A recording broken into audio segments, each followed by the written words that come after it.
पहले बात करेंगे गुजरात में हो रहे राज्यसभा चुनाव की, जिसमें कांग्रेस के एक विधायक ने क्रॉस वोटिंग की है। सूत्रों से ये बड़ी खबर इस वक्त आ रही है, क्रॉस वोटिंग हुई है।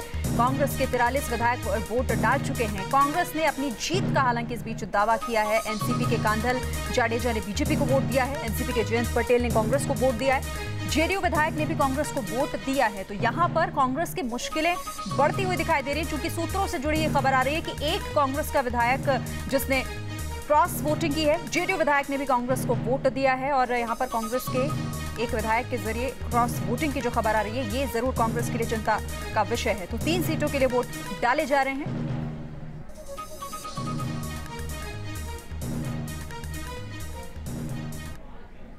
और चलिए सीधा रुक कर लेते हैं। इस वक्त हमारे सहयोगी पूरव पटेल हमारे साथ जुड़ गए हैं। पूरव, कांग्रेस की परेशानी बढ़ा देने वाली खबर आ रही है वहां से, अभी क्या कुछ है सूरत हाल आपसे जानना चाहेंगे।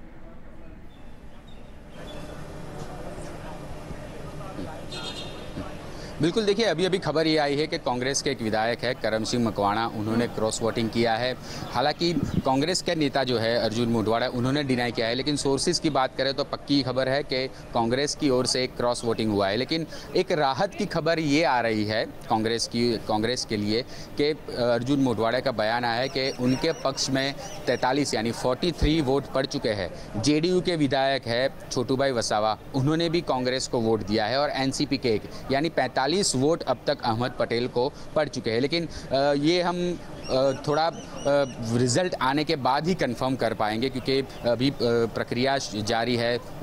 जो वोटों की गिनती है वो 4 बजे के बाद होगी। और जिस तरह से उतार चढ़ाव आ रहा है सुबह से, जो राज्यसभा का गुजरात का चुनाव है उसमें पहले शंकर सिंह वाघेला ने कहा मैंने अहमद पटेल को वोट नहीं दिया, बाद में क्रॉस वोटिंग हो गई। एनसीपी के विधायक एक ने बीजेपी को दिया, एक ने कांग्रेस को दिया। तो कहीं ना कहीं काफ़ी उतार चढ़ाव और दिलचस्प रहा जो राज्यसभा चुनाव है गुजरात का। जी चलिए, आप नजर बनाए रखिए। लेकिन फिलहाल आपका बहुत शुक्रिया पूरा ये तमाम जानकारी हम तक पहुंचाने के लिए। तो यहाँ पर अभी भी पल पल इस घटनाक्रम से जुड़ी हुई जो खबर है वो लगातार हम आप तक पहुंचाएंगे, क्योंकि घटनाक्रम लगातार बढ़ रहा है।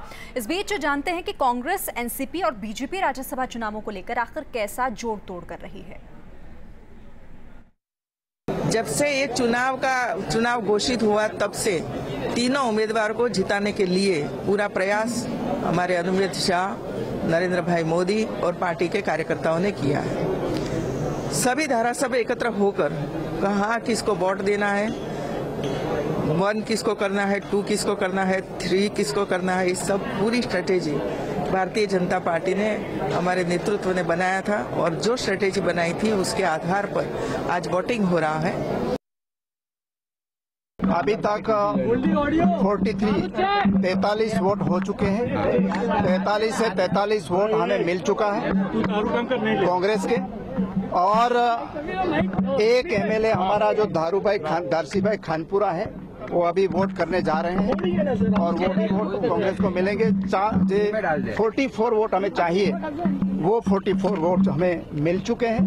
कांग्रेस की ही स्ट्रेंथ पर इस दफा अहमद भाई जीतेंगे।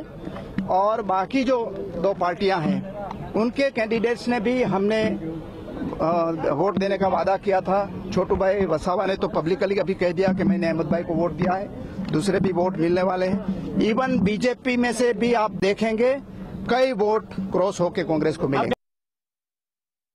कोई कंफ्यूज नहीं है, हमारा जो पार्टी ने विप दिया उस सबसे हमने वोटिंग किया है। And after all we are the partner of UPA, so we have not done anything wrong. हमको जो पार्टी ने हाई कमांड ने विप दिया तो उस हिसाब से हम मतदान किए। नहीं, तो यूपीए का पार्टनर का मतलब तो कांग्रेस हुआ। तो वही तो 10 साल हम सेंट्रल में मिनिस्ट्री साथ में रहे हैं, 15 साल महाराष्ट्र में, गोवा में, यहाँ भी 2 टर्म से हम साथ में मिलकर लड़ रहे हैं। हाँ, कुछ सीटों में उन्होंने गड़बड़ की थी। 9 सीट पर समाधान, उसमें 5 में डबल मैंडेट इशू कर दिया था। उसको लेकर के हमारे पार्टी चिंतित थी और चिंतित है, पर ऐसा कोई काम नहीं है। 5 बजे आपको रिजल्ट मिल जाएगा। इस बीच कांग्रेस नेता दिग्विजय सिंह ने शंकर सिंह वाघेला को एहसान फरामोश बताया है। उनसे बात की हमारे सहयोगी मधुरेंद्र कुमार ने। कांग्रेस के वरिष्ठ नेता दिग्विजय सिंह जी हमारे साथ बातचीत करने के लिए हैं। दिग्विजय सिंह जी, पहला सवाल है कि गुजरात में जो दिलचस्प चुनाव हुआ राज्यसभा सीट के लिए, आपने खुद शंकर सिंह वाघेला को अपील की कि वो वोट जो है वो अहमद पटेल के पक्ष में करें, लेकिन ऐसा लगा कि आपकी इस अपील का असर शायद उन पर नहीं पड़ा। हमें दुख है शंकर सिंह वाघेला जी से, हमें पूरी उम्मीद थी कि वे ईमानदारी से जिस संस्था से जुड़े हुए हैं उसका कम से कम संकट के समय में साथ देंगे। आखिर ऐसा कौन सा संकट आ गया था? अहमद पटेल ने जितनी उनकी मदद की है शंकर सिंह वघेला जी की, मुख्यमंत्री बनने से लेकर केंद्र में मंत्री बनने तक, लीडर ऑफ ऑपोजिशन बनने तक, क्या वो भूल गए? इतना एहसान फरामोश उनको नहीं होना चाहिए। तो सब अपनी जीत का दावा कर रहे हैं, कांग्रेस भी और बीजेपी भी, और साथ ही क्रॉस वोटिंग की भी खबरें आ रही हैं। जो भी रिजल्ट होगा वो शाम साफ हो जाएगा कि आखिर कौन किसकी सीट जीता है।